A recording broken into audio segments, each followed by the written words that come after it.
नमस्कार, कशी आहात सर्व? कुक विथ स्वामीमध्ये सर्वांचं स्वागत करते. तर आज आपण सोयाबीन वडीची मसाल्याची भाजी बनवणार आहोत.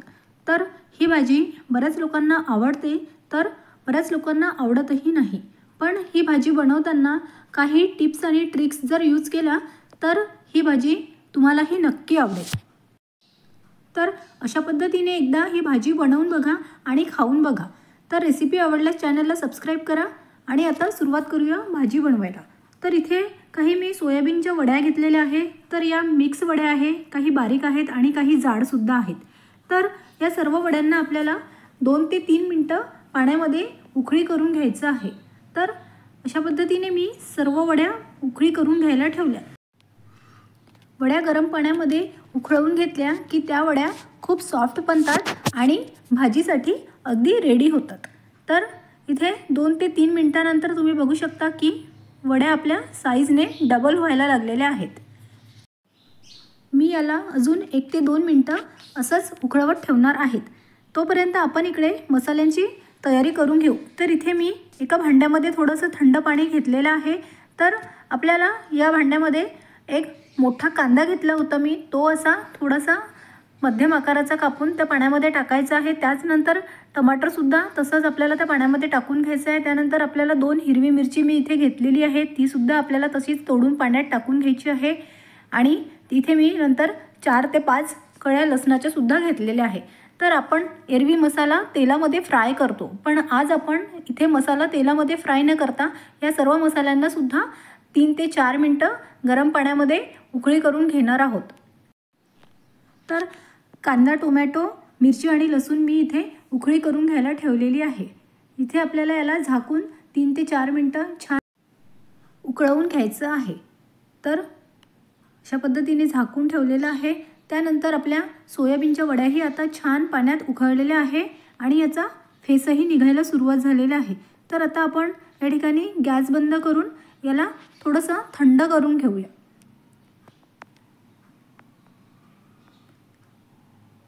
तर अशा पद्धतीने 3 ते 4 मिनटात सर्व वड्या आपल्या थंड झालेल्या आहे. आणि आता आपल्याला याला मुठ्ठीने दाबून दाबून सर्व वड्यांमध्ये जे पाणी गेलेलं आहे ते काढून सर्व वड्या आपल्याला ड्राय करून घ्यायचे आहे. तर तुम्ही एका कापडाने सुद्धा हे सर्व पाणी काढू शकता, पण त्याने वड्या आपल्या तुटायची भीती असते. त्यामुळे हातानेच तुम्ही प्रेस करून करून वड्यांचं सर्व पाणी काढून घ्या.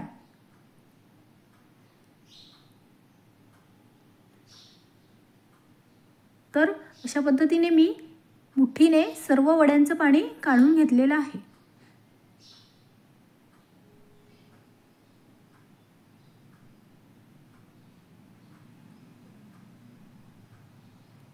आणि आता आपलं सर्व वड्यांचं पाणी काढून झालेलं आहे. तर आता आपल्याला इथे एक छोटीशी मॅरिनेशनची प्रोसेस करून घ्यायची आहे. तर मॅरिनेशनसाठी या सर्व वड्या एका बाउलमध्ये आपण काढून घेणार आहोत आणि त्यानंतर त्याला सर्व मसाले लावणार आहोत. तर इथे मी सर्व ड्राय वड्या आता एका बाउलमध्ये काढून घेणार आहे. तर आता आपल्याला मॅरिनेशनसाठी दही लागणार आहे. तर दही तुम्ही चक्का दहीही वापरू शकता, पण इथे मी साधंच दही वापरलेलं आहे. हे आंबट दही आहे. तर तुम्हाला कितपत आंबट आवडते त्यानुसार तुम्ही दही टाका. त्यानंतर इथे मी थोडीशी 1 चम्मच हळद घातलेली आहे. त्यानंतर आपल्याला जे पण आपले बेसिक मसाले आहे ते लावून घ्यायचे आहे. तर इथे मी मिरची पावडर, हे धने पावडर आहे. तर आता आपण दही घातल्यामुळे आमचूर पावडर घालणार नाही आहोत. एखादी वेळेस जर तुमच्याकडे दही नसेल तर तुम्ही यामध्ये आमचूर पावडरही घालू शकता.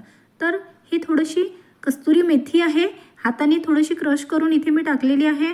आणि या सर्व मॅरिनेशनला आपल्याला आता एक छान मिक्स करून घ्यायचं आहे.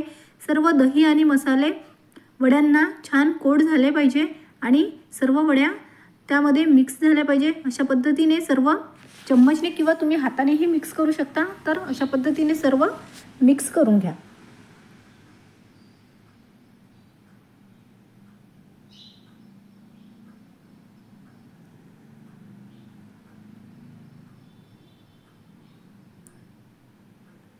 तर सर्व मॅरिनेशन आपलं मिक्स करून झालं की त्याला झाकून आपल्याला 10 ते 15 मिनटं रेस्ट द्यायची आहे.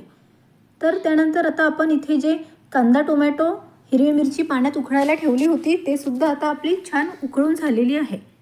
तर इथे तुम्ही बघू शकता 3 ते 4 मिनिटांमध्ये सर्व मसाले आपले उकळून झालेले आहे। तर आता या मसाल्यांना सुद्धा आपल्याला थंड करून घ्यायचं आहे। तर हे मसाले एका डिशमध्ये तुम्ही काढून घ्या जेणेकरून पटकन सर्व मसाले थंड होतील।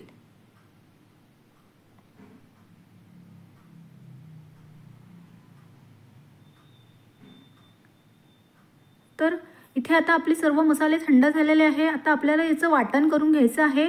वाटण करताना यामध्ये मी 1 मुठ्ठीभर एवढी कोथिंबीर घेतली होती, 2 कच्च्या काजूच्या बिया घेतल्या होत्या आणि आता हे थोडंसं ओलं खोबरं आहे हे सुद्धा आपल्याला इथे टाकून घ्यायचं आहे आणि या सर्वांची एक मिक्सरमध्ये छान फाईन अशी पेस्ट करून घ्यायची आहे। तर अशा पद्धतीने आपलं इथे एक हिरवं वाटण तयार झालेलं आहे। त्यानंतर गॅसवरती कढई ठेवली होती। कढईमध्ये तेल गरम झालेलं होतं। तुमच्याकडे जर सरसोचं तेल असेल तर तुम्ही सोयाबीन वडीची भाजी एकदा सरसोच्या तेलामध्येही ट्राय करून बघा। सरसोच्या तेलामध्ये जर सोयाबीन वडीची भाजी केली तर ती खूप जास्त टेस्टी बनते। माझ्याकडे सरसोचं तेल सध्या नव्हतं त्यामुळे मी आपलं रेग्युलर तेल वापरलेलं आहे। तर तेल गरम झालं की जिरा मोहरीचा इथे तडका द्यायचा। त्यानंतर आपले काही बेसिक खडे मसाले आहे। खडे मसाले म्हणण्यापेक्षा मी फक्त इथे तेजपान वापरत आहे आणि 1 विलायची आणि 1 लवंग वापरत आहे। बाकी चक्रीफूल वगैरे मी इथे काहीही वापरलेले नाही आहे। आपल्याला कमीत कमी मसाल्यांमध्ये ही भाजी बनवायची आहे आणि आता सर्व मसाले जिरा मोहरी तेजपान वगैरे फ्राय झालं की आता आपण जे वाटण वाटलं होतं ते तेलामध्ये टाकून घ्यायचं आहे। तर इथे मी 3 माणसांच्या क्वांटिटी जेवढं भाजी बनवत आहे त्यामुळे मला जेवढं वाटण लागेल तेवढं वाटण मी आता इथे टाकून घेतलेलं आहे। तर यामध्ये आपण बाकी तर कांदा टोमॅटो हिरवी मिरची उकळून घेतली होती, पण खोबरं आणि काजू मात्र आपण कच्चा वापरला होता। त्यामुळे हा मसाला शिजवताना आपल्याला थोडासा 2 ते 3 मिनिटं जास्त शिजवून घ्यायचा आहे। तर इथे आता तुम्ही बघू शकता मसाल्यांनी तेल सोडलेलं आहे आणि इथे आता मी थोडीशी कस्तुरी मेथी वरून अजून थोडी टाकून घेत आहे। कस्तुरी मेथी टाकून झाली की अजून 2 ते 3 मिनिटं मसाला असा थोडासा चम्मचने परतून घ्या। मसाल्याने आता तेल पूर्ण सोडलेलं आहे आणि मसाला आपला शिजून तयार झालेला आहे। त्यानंतर आता आपल्याला इथे आपले जे बेसिक मसाले आहे हळद, मिरची पावडर, धने पावडर, जिरे पावडर हे सर्व आपल्याला घालून घ्यायचं आहे आणि मीठही घालून घ्यायचं आहे। तर आपण मॅरिनेशनमध्ये दही वापरल्यामुळे इथे सुद्धा आपण फोडणीतही आमचूर पावडर घालणार नाही आहोत। तर अशा पद्धतीने ड्राय मसाले घातले की परत एकदा मसाल्याला मिक्स द्या आणि थोडीशी झाकून एक हलकी वाफ येऊ द्या। त्यानंतर आता आपण इथे मॅरिनेशन चेक करूया। जवळपास 15 ते 20 मिनिटं झाली होती मला वड्या मॅरिनेट करून। तर पूर्ण वड्या आपल्या खूप छान सॉफ्ट झालेल्या आहे। तर ड्राय मसाले घातल्यानंतर आपण भाजीला 2 ते 3 मिनिटं वाफ करून घेतली होती। तर आता आपला इथे पूर्ण मसाला रेडी झालेला आहे। त्यानंतर आता आपल्याला या मसाल्यामध्ये मॅरिनेटेड वड्या टाकून घ्यायच्या आहे आणि वड्यांना सुद्धा छान मिक्स द्यायची आहे। पूर्ण मसाले वड्यांना कोट होतील अशा पद्धतीने तुम्ही 2 ते 3 मिनिटं वड्या छान मसाल्यामध्ये परतून घ्या।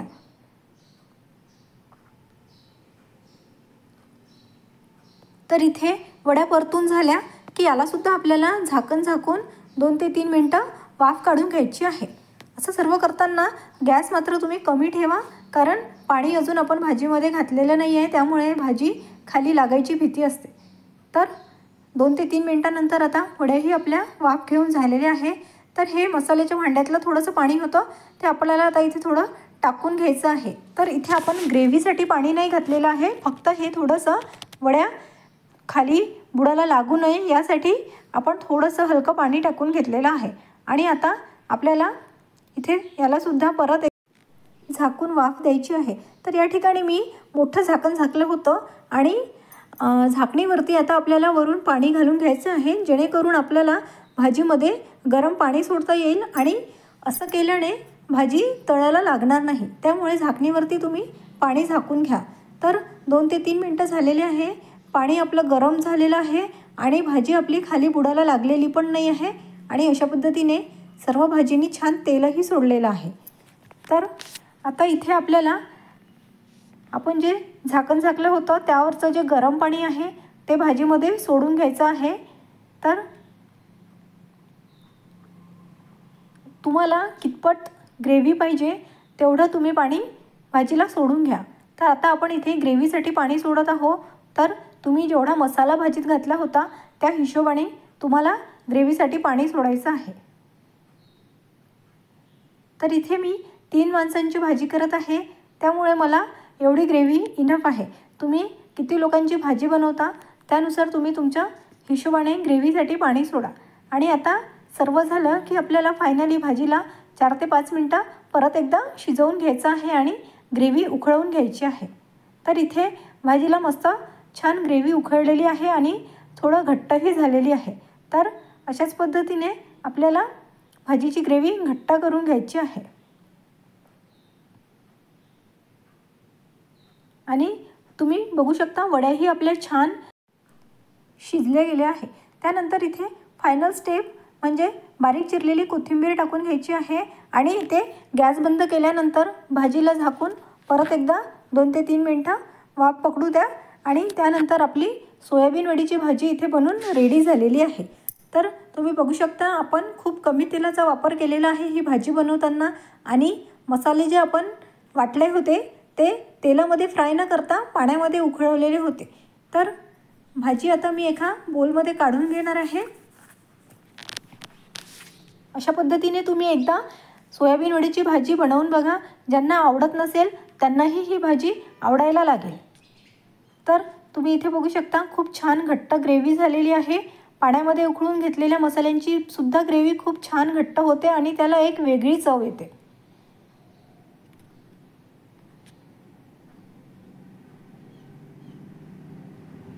तर इथे मी अजून थोडासा बारीक कोथिंबीर कापून घातलेली होती आणि अशा पद्धतीने छान आपली एकदम टेस्टी कमीत कमी मसाले वापरून आणि कमीत कमी तेल वापरून सोयाबीन वडीची भाजी बनून तयार झालेली आहे। तर रेसिपी आवडली असेल तर तुम्हीही तुमच्याकडे एकदा ह्या टिप्स वापरून नक्की करून बघा आणि कशी बनली ते मला नक्की कळवा। तर रेसिपी आवडल्यास कुक विथ स्वामी या चॅनलला सबस्क्राईब करा आणि बाजूला दिलेला बेल आयकॉन आहे त्यालाही क्लिक करा। थँक्यू।